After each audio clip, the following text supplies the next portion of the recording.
কোনো ব্যক্তি যদি হারাম টাকা মসজিদে দান করে, কিন্তু মসজিদ কমিটি ওই ব্যক্তির হারাম উপার্জিত উৎস জানেন, তবুও মসজিদ কমিটি সে দান কবুল করেন, এ সম্পর্কে ইসলাম কি বলে?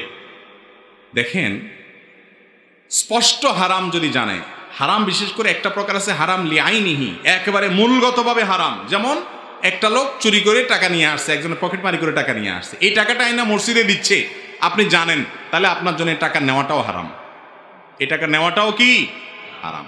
আরেকটা লোক তার উপার্জনটা হালাল হারাম মিশ্রিত, সে সুদ খায়, ঘুষ খায়, আবার হালাল ইনকামও আছে, ভেজাল টেজাল আছে আর কি, এই লোকের টাকা দিছে, সে হালাল থেকে দিছে না হারাম থেকে দিছে আপনি জানেন না, তাহলে সেটা গ্রহণ করা কি আছে? জায়েজ আছে।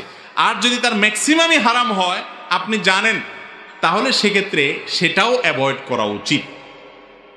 একটা কথা বলি ভাই, আজকাল মসজিদ বলেন, মাদ্রাসা বলেন, ধর্মীয় প্রতিষ্ঠান বলেন, সবাই দুনিয়ায়